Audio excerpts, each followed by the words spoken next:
హైదరాబాద్ అంబర్పేట్ డివిజన్లో 37 లక్షల వ్యయంతో నూతనంగా నిర్మించనున్న సీసీ రోడ్ పనులను అంబర్పేట ఎమ్మెల్యే కాలేరు వెంకటేష్, కార్పొరేటర్ విజయ్ కుమార్ గౌడ్తో కలిసి ప్రారంభించారు.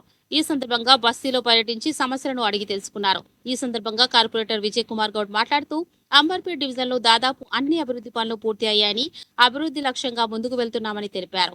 డివిజన్లో డ్రైనేజీ సమస్య తీవ్రంగా ఉందని, ఆ సమస్యను కూడా త్వరలో పరిష్కరిస్తామని, దోమల బెడదతో ప్రజలు ఎంతో ఇబ్బందులు పడుతున్నారని, అధికారులు ప్రతిరోజు ఫాగింగ్ చేయించాలని ఆయన కోరారు. ఈ కార్యక్రమంలో బీఆర్ఎస్ డివిజన్ అధ్యక్షుడు సిద్ధార్థ ముదిరాజ్, మల్లికార్జున యాదవ్ తదితరులు పాల్గొన్నారు. ఇప్పుడు 2-3 నెలల సంది నల్లలు సరిపోతలేవు. లేడీస్కి ఏమన్నా ఇబ్బంది ఉంటే పెన్షన్ వస్తుంది అంటారు.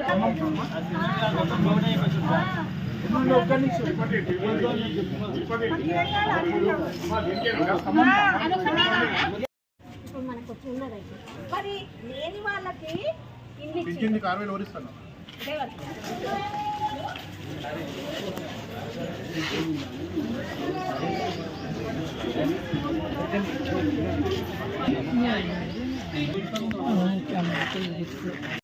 ఇబ్బంది అవుతుంది. నైట్ పూట వస్తున్నప్పుడు అది కింద పడిపోతుంది. ఎక్కువ అయిపోయింది, రోడ్డు కంటే ఎక్కువ అయిపోయింది. అదే ప్రాబ్లం. రోడ్డు ఒకటి కూడా బాగుంది, రోడ్డు కూడా అయితే డ్రైనేజ్ ఉంది. మాట్లాడుతున్నాం ఏదో ఒక విధంగా డ్రైనేజ్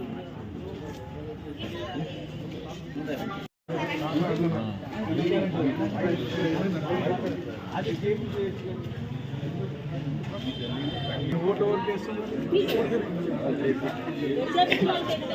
చూస్తున్నారండి.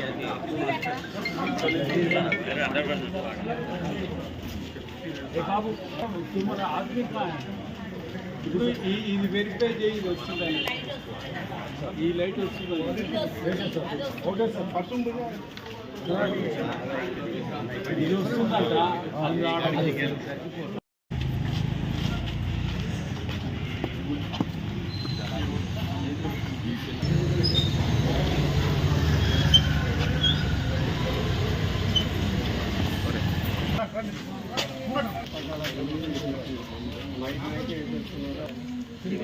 స్ట్రీట్ లైట్లో కూడా ఒకటి లైట్ వస్తుంది. మంచూర్ లైట్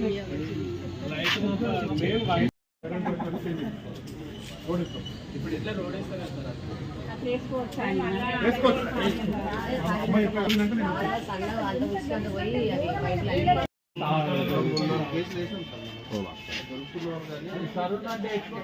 ఇట్లా ఉద్యోగస్తులు ప్రతి ఒక్కరి నేను ఇంకా డెన్సిటీ పాపులేషన్ ఉండదని చెప్పాలా అపోరాలు అట్లా చేయడం అందరికి నెంబర్లు ఇమీడియట్గా వీళ్ళకి కాల్ చేస్తారు. ఫస్ట్ ఆఫ్ ఆల్ చెప్తారు కానీ అందరూ ఏంటంటే చెప్తారు. మనల్ని పట్టుకున్న వాళ్ళు అంటే సార్ మా వాడే సార్, మా అబ్బాయి సార్, వీళ్ళే మొదలు ఎక్కువ. థ్యాంక్స్ కూడా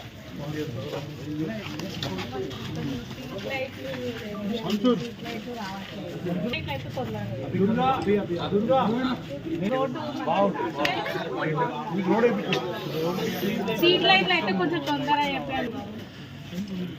ఎక్కడ చూడే తీసుకోండి. మీరు ఫోన్ ఉందా లేదా? ఓకే, అక్కడ చూడాలి. అమ్మా నువ్వు వీడియో నిలబడి అమ్మా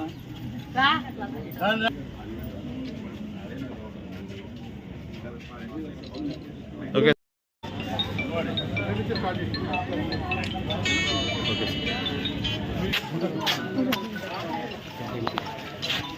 ఓకే మొత్తం ఒక్క నిమిషం.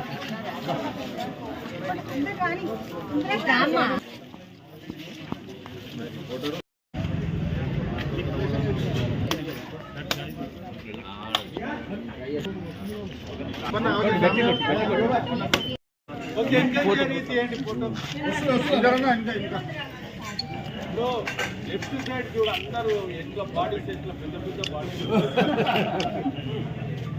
బ్రదర్ ఒక్క నిమిషం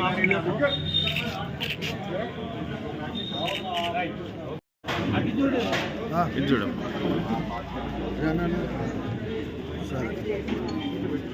సరే, అందరికీ నమస్కారం. జై తెలంగాణ, జై కేసీఆర్, జై కేటీఆర్, జై కాళేరన్న. ఇవాళ మా పటేల్ నగర్లో ఇవాళ రోడ్ ఇనాగ్రేషన్ జరిగింది. దీనికి ముఖ్య అతిథులుగా మా ఎమ్మెల్యే కాళే వెంకటేశ్వర గారు వచ్చారు. ఇవాళ ఎన్నో సమస్యలు ముంగడికి వచ్చాయి ప్రజలకేని. ఎందుకంటే ప్రతి గల్లీలో డ్రైనేజ్ సమస్య, ఇక్కడ రోడ్ ఇనాగ్రేషన్ జరిగింది. అయితే ఇక్కడ డ్రైనేజ్ సమస్యలు ఉండేది ఈ గతంలో కొన్ని డ్రైనేజ్ మనం చేశాము. ఈ ప్రభుత్వం వచ్చినాక డ్రైనేజ్ సమస్యలు రోడ్డు అన్నీ ఆగిపోయినాయి. ఒక 2 years నుంచి కూడా ఏ వర్క్ కూడా జరగలేదు సరిగా. మేము గట్టిగా మన కౌన్సిల్లో అన్న అసెంబ్లీలో గొడవ చేసేవాటికి పాత శాంక్షన్స్ ఇప్పుడు కొద్దిగా స్టార్ట్ అయినాయి. ఆ శాంక్షన్ ప్రకారమే ఇవాళ రోడ్లు ఇవన్నీ కూడా వచ్చేసాయి. ఇప్పుడు దానికి కూడా డ్రైనేజ్ కూడా పెట్టాము. ఆ డ్రైనేజ్ సమస్య కూడా తొందరగా తీరిపోతుందని అనుకుంటున్నాము. అయితే సమస్యలు లైట్లు, ముఖ్యంగా ఇక్కడ ఫాగింగ్ జరగడం లేదు. ఈ సమస్య చాలా ఉన్నది, లైట్లది, ఫాగింగ్ది. ఎందుకంటే దోమలు బాగా అయిపోయాయి. దీన్ని ఎవరు కూడా పట్టించుకోవడం లేదు. మేము జోనల్ కమిషనర్ కూడా మొన్ననే మాట్లాడాము. ఇక్కడ ఉన్న వ్యక్తికి స్ట్రోక్, హార్ట్ అటాక్ వచ్చింది. తను స్టంట్ వేసుకున్నాడు పాపం. తను ఒక 15 kgs వెయిట్ మొయ్యలేడు. అయితే దాని గురించి కూడా మేము చెప్పడం జరిగింది. తను కూడా స్పందించి నిన్న ఒక మోటార్ పంపించాడు. వేరే తను కూడా అరేంజ్ చేస్తామని చెప్పారు జోనల్ కమిషనర్ గారు కూడా. అలాగే లైట్స్ కూడా ఇప్పుడు జిహెచ్ఎంసీ వాళ్ళు టేక్ ఓవర్ చేస్తామని చెప్తున్నారు. అక్కడ కూడా ఏఈలు ఎవరు లేరు. దీనివల్ల కూడా సమస్య బాగా అవుతున్నది. కాబట్టి ప్రభుత్వం కానీ మున్సిపల్ అధికారులు కానీ త్వరలో స్పందించి దీన్ని కూడా మాకు తొందరలో ఒక ఏఈని ఏర్పాటు చేయాలని లైట్స్ కోసము చెప్పడం జరుగుతుంది. అలాగే ఇక్కడ వీధులలో చాలామంది కూడా కొద్దిగా పిల్లలు అడ్డలు జమాయించి కూర్చుంటారని స్థానికులు చెప్పడం జరిగింది. దానికి కూడా ఎమ్మెల్యే గారు, ఎస్ఐ గారిని పిలిపించి వాళ్ళు కూడా చెప్తే వాళ్ళు కూడా ఇక్కడ పికెటింగ్ ఏర్పడతాం చేస్తామని చెప్పడం జరుగుతుంది. ఎందుకంటే పిల్లలు కూడా ఎవరు కూడా ఇక్కడ కూర్చోవద్దు. ఎందుకంటే బస్సులలో కూర్చొని చాలా ఇష్యూలు చేస్తున్నారు కాబట్టి వాళ్ళకు వార్నింగ్ ఇవ్వడం జరుగుతుంది. ఎవరైనా అరెస్ట్ చేసినా కూడా కేసులు బుక్ చేయడం జరుగుతుంది. కాబట్టి వాళ్ళకు ముందుగానే హెచ్చరిస్తున్నాము. ఎవరు కూడా అడ్డలు జమాయించి కూర్చోకండి. ముఖ్యంగా ఆటోలలో కూర్చుంటున్నారని కంప్లైంట్ ఉన్నది. ఆటోలలో కూర్చోకుండా ఎవరింటి దగ్గర వాళ్ళు ఉండండి. ఎందుకంటే మళ్ళీ పోలీసు వాళ్ళు పట్టుకున్నాక దాని గురించి ఇష్యూ చేస్తే మేము కూడా స్పందించాము. క్లియర్గా చెప్తున్నాము. ఎందుకంటే ప్రతి బస్సులో ప్రతి గల్లీలో వివిధ సమస్య ఉన్నది. అలాగే కొన్ని ఏరియాలలో పింఛన్ గురించి కూడా అడుగుతున్నారు. మేము ఎంఆర్ఓ కూడా మొన్ననే మొరబెట్టుకున్నాము. పింఛన్ల గురించి, కళ్యాణ లక్ష్మి గురించి దీన్ని కూడా త్వరలో శాంక్షన్ చేయాలని. ఎందుకంటే పింఛన్లు అలాగే అయిపోయాయి. రేవంత్ రెడ్డి గారు మాకు 6,000 ఇస్తున్నాడు, మాకు 4,000 ఇస్తున్నాడు, ఇప్పటిదాకా మాకు పింఛన్లు ఇవ్వడం లేదు అని పాపం వితంతులు, వాళ్ళు ఏమంటారు, వికలాంగులు చాలామంది కూడా మొరపెట్టుకున్నారు. కాబట్టి ప్రభుత్వం కూడా దీని మీద స్పందించి వాళ్ళకు కూడా త్వరలో పింఛన్లు కానీ మంజూరు చేయాల్సిందిగా.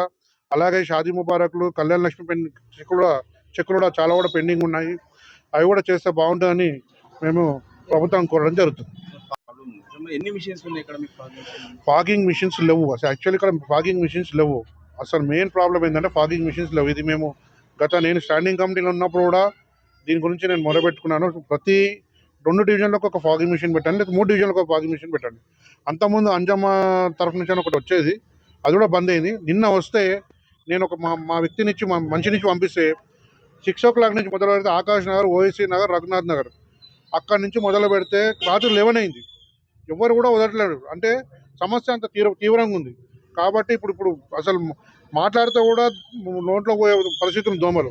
ఎందుకంటే పక్కనే మూసి ఉన్నది కాబట్టి, నాలాలు ఉన్నది నా ఏరియాలో. కాబట్టి దీని మీద అధికారులు స్పందించి త్వరలో ఫాగింగ్ మిషన్ కూడా ఏర్పాటు చేయాలి.